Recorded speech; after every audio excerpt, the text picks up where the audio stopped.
Before we dive into the main topic, please take a moment to subscribe, turn on the notification bell, like this deep dive, and leave a comment to support the channel. Your engagement truly helps. Welcome back to the Deep Dive. Today, we are focusing on what I think is one of the biggest bottlenecks in learning anything new. It's that transition from knowing just enough to get by, that A1, A2 beginner level to actually holding a real confident conversation, get to that B1 intermediate level. That transition is absolutely where most people quit. They feel like they've just hit a wall. It's often called the intermediate plateau. Right. But our source material today, it suggests this isn't a plateau at all. It's more of a sign that the initial foundation wasn't built using the right materials. So we've got an amazing blueprint here, 6 golden rules, basically, synthesized from the notes of a successful polyglot. And they're tailored specifically to make that A1, A2 to B1 journey not just possible, but, well, enjoyable and fast. Yeah, and that's the key. These rules really cut through all the noise. They don't require expensive courses or, perfect immersion. They focus on these subtle but high-impact psychological shifts and practical techniques, things designed for the beginner brain. Okay, let's unpack this. And we're starting with what feels like a total violation of every rule we were ever taught in school. Technique 1 is the most fundamental shift. The golden rule is to get things wrong. You have to embrace the mistake. Okay, wait. I have to push back on this immediately. I mean, we spend our entire lives trying to avoid mistakes. Of course. If I turn in a document full of errors, I get reprimanded. If I try to speak a new language and just mangle the pronunciation, I feel embarrassed. How is that productive? That's the exact cognitive hurdle we have to get over. Think of your brain as running on a kind of a native language database. Okay. This database holds every sound, every rhythm, every single pattern that your brain accepts as normal or correct. So anything outside of that database just gets rejected. Exactly. When you try to produce a sound that doesn't exist in your native language, say that guttural German sh sound or a specific vowel in French, your brain sends this strong danger signal. It feels weird, uncomfortable. It feels wrong. And we interpret that feeling, that cognitive dissonance, as a sign of failure. But you're saying that wrong signal is actually the essential learning signal. It means we're successfully leaving our known territory. Precisely. If it feels easy, you're probably just substituting a native sound for the target sound. We see this all the time. For example, if you're learning Spanish and trying to say portador, Right. you might get the pua and ta easily, but that trilled roll, it feels difficult, like you're making an error. But if you avoid that feeling, you never actually learn the Spanish sound. You just use the easy English R instead. So the goal isn't to make any mistake, but to make the right kind of mistake. The one that forces new muscle memory. That is so critical. Take the famous French U sound, as in rue, the word for street. An English speaker might just naturally say rue. Yeah, that's what I would do. That's a lazy mistake because it uses muscles already in your database. A productive mistake is forcing your mouth into the correct, tight position.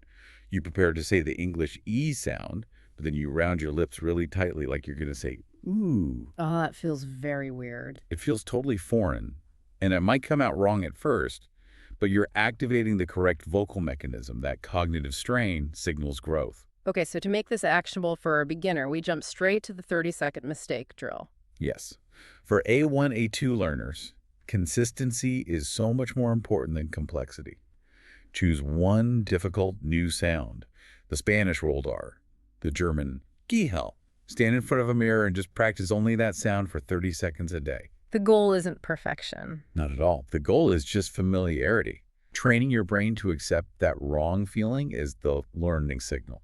So once we start making these correct, productive mistakes with sounds, technique 2 kicks in to save us from another massive barrier, which is visual confusion.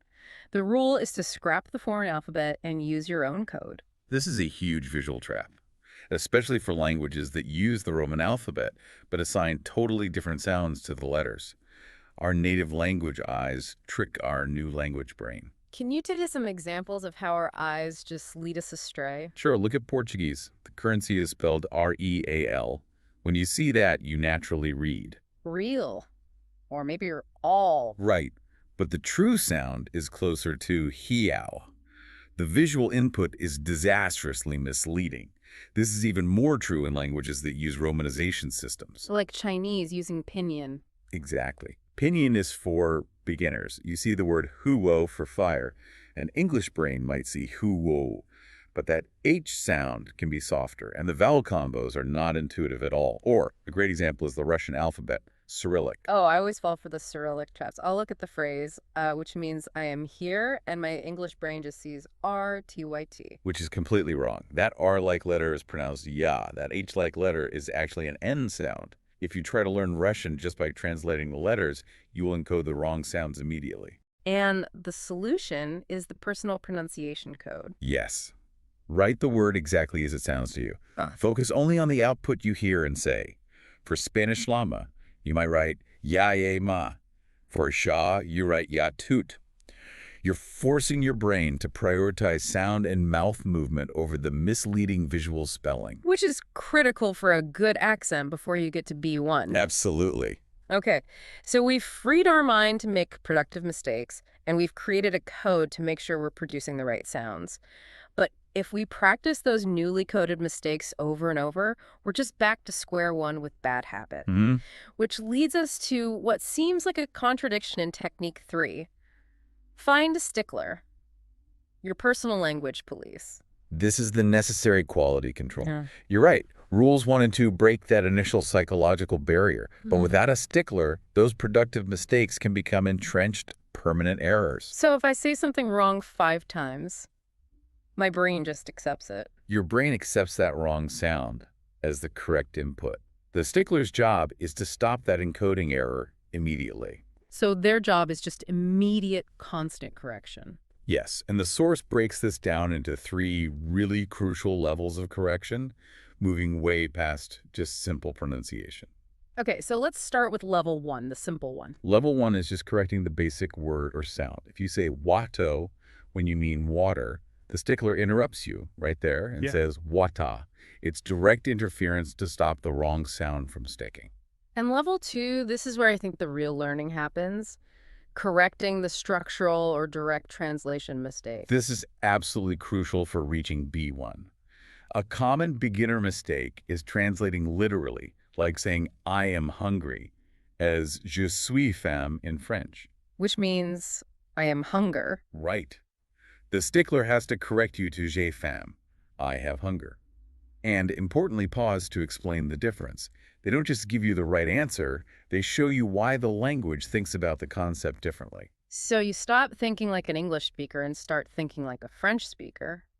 You're training the underlying logic. And level 3, that addresses social fluency. Yes, the social mistake. So many beginners overlook this until they accidentally offend someone.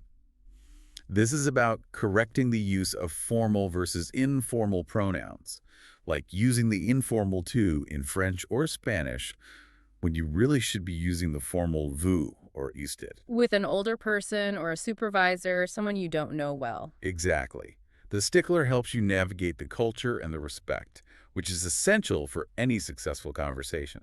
So where do we find this? Yeah. This diligent, demanding quality controller without bankrupting ourselves on daily tutors. Well, you don't need a full-time tutor. You need targeted drilling. Look for language exchange partners where you agree to dedicate the first 15 minutes exclusively to these correction drills. That's a great idea. Or even better, look for cheap trial lessons with online tutors. And remember the stickler friend rule. You have to set clear boundaries. Tell your friend, for the next 20 minutes, you are my language police. Do not let one single mistake slide. You have to give them permission to be annoying. You have to formalize the role. That completes our foundation then. Freeing the mind, coding sounds, correcting habits. Now we move into active practice, starting with technique 4.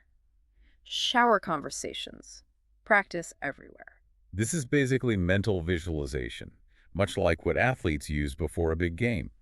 You're turning these low-pressure environments, the shower, the walk to work, into a practice arena. You just talk to yourself in the target language. I can imagine listeners thinking this sounds a little ridiculous. I mean, why is talking to an empty room essential for an A1, A2 speaker? Because it completely controls performance anxiety. When you're talking to a native speaker, your brain is under immense pressure, and it defaults to what's easy, which is often silence or English. But when you're alone, you control the topic, the speed, all of it. And most importantly, it performs a key function the source calls exposing gaps. Exposing gaps. Okay, what does that mean? It means while I'm describing my day or mentally ordering food, I suddenly realize I don't know the word for receipt or turn right.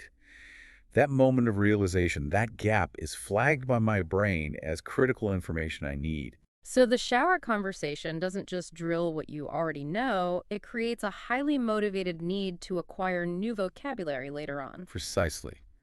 Because you had a specific, personalized need for that word. You needed to buy eggs in your little mental scenario. When you look it up later, it transfers from short-term to long-term memory so much faster. It has immediate utility. So what are some concrete scenarios A1, A2 learners should try today? Keep it simple. For A1, try ordering coffee or buying groceries. Just focus on requests, quantities, colors, politeness. For A2, try more structural tasks, describing your day, using past and present tense, or asking for directions. Don't worry about fluency, worry about finding the gaps. That's the whole point. Okay, so moving from isolated mental practice to real interaction, we get to Technique 5, the buddy formula. This addresses the ultimate escape hatch for beginners. Yes, the comfort switch. If you and your conversational partner have a shared dominant language, usually English, you will instinctively bail out when it gets difficult and switch back, and that stops all learning immediately. So the core rule here is no escape. The target language has to be the most optimal language that you both share. That is the entire game. You have to engineer the situation so the path of least resistance is the target language. And the source outlines 3 really effective ways to do this. Here's where it gets really interesting. The true beginner pair. Yes. If both you and your partner are at A1, A2, neither of you can confidently rely on the other's native language. If you're learning Japanese and your partner's also learning Japanese, you don't have a comfortable escape route. You're forced to struggle through it together. You are. You make mistakes. You navigate the conversation in the target language, and struggling in tandem builds incredible solidarity and progress. The second application, the secret code, just sounds like fun. Oh, it's fantastic for boosting confidence. Using the target language as a secret code in public, with a colleague at the office or a friend in a crowded place, it provides immediate utility and privacy. And the pressure is off because nobody else understands you. Exactly. You gain huge confidence just by using the language to share secrets. And the third one, the traveler's buddy. This is similar to the beginner pair. If you're using simple Spanish phrases with a local shop owner who knows very limited English, you're both forced to meet in the middle. You use simple phrases, gestures. It keeps the conversation functional, active, and stops both of you from defaulting to your strongest language. Okay, so we've covered 5 really dynamic rules. But our final technique, Technique 6, is the one that builds the foundational strength you need for B1 vocabulary without causing burnout. The 5-word-a-day rule. This is purely about battling the memory curve. We've all done it. You try to learn 50 words on a Sunday. And you forget 40 of them by Tuesday. Because they only entered your short-term memory.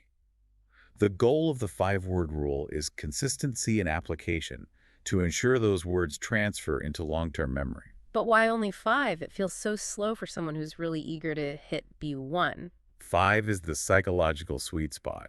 It's enough to feel productive, but it's small enough to guarantee success and deep assimilation every single day. The quality of the memory is far more important than the quantity of words you memorize. So how do we move those 5 words from just selection to long-term memory? It's a 3-step process. Step 1 is selection. Choose 5 meaningful words, ideally words you needed during your shower conversations. Words that have utility. Step 2 is repetition, the 1-minute drill. You repeat the word 10 times out loud, using the correct sounds, and you write it 10 times using your pronunciation code. And step 3, the most important one for a beginner. Application. You must use those 5 words in 5 simple, unique sentences that same day. This forces you to engage with the grammar and the context, which makes the word feel real and useful. Let's illustrate with an A2 level concept.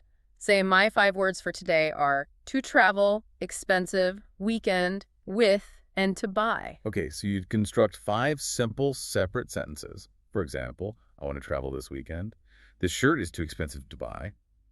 I will go with my friend. You're practicing all 5 concepts in 5 different structures at once. That constant use hardens the memory. And the power of this method, when you calculate it over time, is it's genuinely compelling. It is.